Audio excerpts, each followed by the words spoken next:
Welcome back to our another episode of concept capsule and आज हम decision making and organisational structure को practical way में समझेंगे।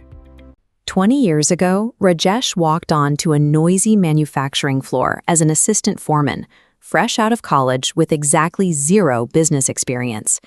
He survived his first day and the weeks that followed for one simple reason. He had a manual.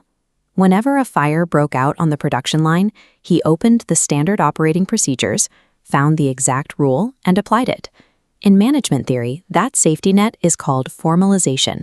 It's an organizational design where every task, every button press, and every reporting line is strictly defined. There is no guesswork. You exist in a highly specialized, isolated box, and your only job is to follow the instructions handed down from above. But then, Rajesh gets promoted to production manager. He leaves the daily fires of the floor behind to plan weeks and months in advance. Almost immediately, a highly complex, highly unusual problem hits the assembly line. Rajesh opens the filing cabinet, pulls out the procedures manual, and flips to the section for this exact crisis. The pages are blank. There is no pre-written rule for a problem the company has never seen before. The skills that got him promoted are suddenly useless. He can't rely on technical muscle memory or step-by-step guides anymore. To solve this, he has to rely on his own analytical, conceptual, and creative thinking. The rigid rules that guarantee success at the bottom of a company will cause you to fail at the top. As the environment around a leader changes from predictable to unknown, the physical shape of the organization itself has to adapt. Organizational design is not a single one-size-fits-all template. It operates on a sliding spectrum, ranging from entirely rigid to completely fluid. To understand how to navigate that spectrum, we look to management theorist Henry Mintzberg. He spent his career classifying the hidden anatomy of how companies actually organize themselves. This diagram shows Mintzberg's concept of the machine bureaucracy, representing the extreme left of the structural spectrum. Notice the sharp distinction between the elaborate administrative structure at the top and the massive operating core. A machine bureaucracy is defined by intense formalization and a tight span of control, meaning each manager only oversees a small number of direct subordinates.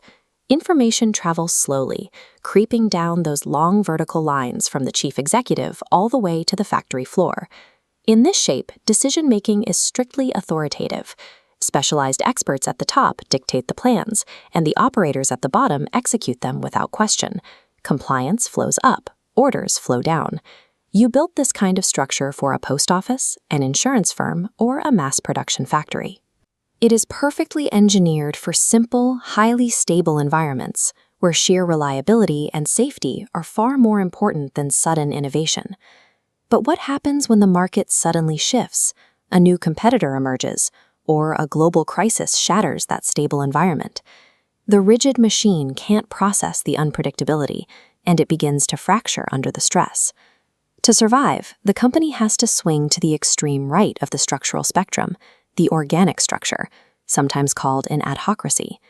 Here, the old rules are thrown out. Formalization drops to zero. The organization flattens out, adopting a wide span of control where managers oversee large, autonomous groups. The vertical boundaries between departments disappear, replaced by a horizontal web of cross-functional teams. Decision-making is no longer authoritative. It becomes facilitative or consultative. Leaders don't issue blind orders. They collaborate directly with the frontline workers who hold the immediate market knowledge, relying on mutual adjustment to navigate the unknown.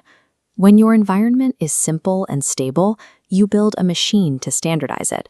When your environment is complex and dynamic, you build an organic network to survive it. Which brings us back to Rajesh. Today, he is staring at a new nameplate on his desk. It reads, President. He's reached the very top.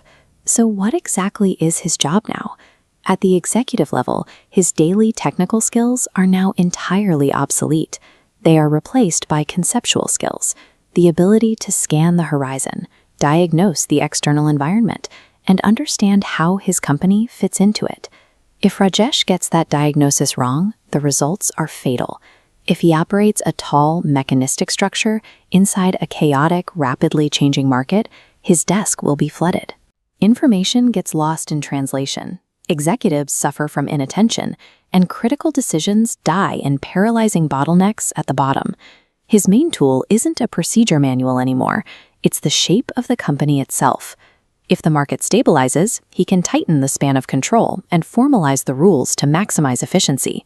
If the market turns chaotic, he has to tear down internal boundaries and empower his front line to act independently. There is no perfect organizational structure. The true job of a modern leader is not to play the game by making every daily decision. It is to design the physical shape of the organization so that it naturally makes the right decisions without them.